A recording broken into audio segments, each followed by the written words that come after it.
Hello, let's play Pips. We've got 2 by Ian and 1 by Rodolfo today on Christmas Day. Let's try the easy puzzle, see how this goes. Let's start solving. Okay, whoops. Whoop. All right, we have a 2. We've only got one option there. We'll put that in. We need 2 6s for the 12s. Oh, and we only have 2 6s, so they're a single domino. That's easy enough, which means the 10 is 2 5s. Yeah, this all looks straightforward enough. We can pretty just slot all of this right in here. And that was the easy puzzle. There we go. Let's try the medium. Okay, this is an interesting layout. We've got 2 10s. So we know right off the bat that the 2 10s are not going to both be doubles because, we just don't have any dominoes to do that. So these will have to cross over, which means I think the only way to do that is to cross over the 6s and then have 4s pointing outwards. Okay, well, one of the 4s has a 3, and that can't go into the less than 3 region, so it will go into the greater than 3 region, which means the other 4 goes here. So now we need to keep this to less than 3, so the other domino half here needs to be a 0 or a 1. And that will go into, the other half of that will go into a 2-sized equivalence region, which will connect to a 5. Okay, well, that forces that. So there's a 5, 0 there, which means we need a 0 that connects to 0 or 1, and our only option there is 0, 1. So there we go. We now need a double, which is double 1. That's all we have. And what else? We need to make a 5 out of, it looks like 3 and 2, because that's all we have. So I think we'll want to put the 0 from the 3 pointing this way so we can maintain our less than 3 there. Right, so our 2, 1 goes here to create the greater than 3. Our 2 finishes off the 5, putting the 0 into the void. And that was the medium puzzle. Let's try the hard one. Now look at that. We've got what I imagine is a Christmas tree. Very nice, appropriate design.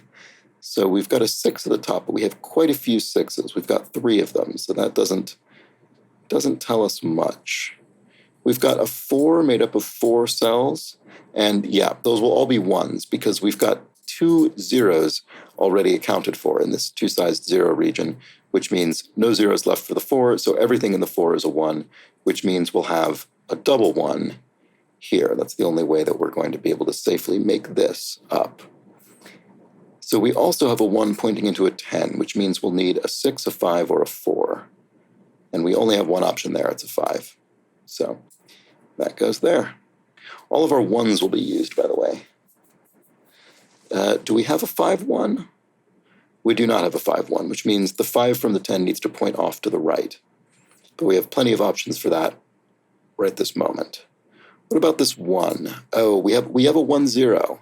And we know that all of our 1s and all of our 0s are accounted for, which means this 1, 0 will need to point in there. So it's not wasted. And we also know that our 0 has to go here, and it can't point up into the 12 because then we'd need a 9 in the other 12 cell, which doesn't exist. So it will point down into actually also a 12 region, but this one of size 4. Okay. What else can we do? We can't necessarily place our last 1, but we know that it goes in one of 2 dispositions. It goes either there or there. But either way, this means that this equivalence region is made up of 4s. If we put it this way, we'll need a double 4 right here, which currently seems fine in theory. What about if we put it this way? I mean, we'll need a double 4 still, but it might be in a different position, so I guess we shouldn't put that in just yet. Okay, what about this 6 pointing down into the equivalence region? It's not going to be a double 6, because then we'd need 3 more 6s, which we don't have. So actually, never mind. I said before we didn't know which 6 it was going to be, but it was only ever always going to be this one. So there's that. So we need 3 more 2s, and we only have 3 more 2s. So this double 2 goes either here or here. It could go here, and we could put a 2, 4 pointing down, because we know we need 4s in there, which that might not need. No, that does need to be true. It has to be this way, because otherwise we'd have to put the 2, 4 over here pointing to the 12, and that we can't make a 12 that way. So this is correct. We put the 1, 4 pointing up. We put our double 4 here. We make our 12 with these 2 6s, which we could have done as soon as we placed that other 6, actually, but I didn't. It now looks like the 15 is all 5s. So we put our double 5 here.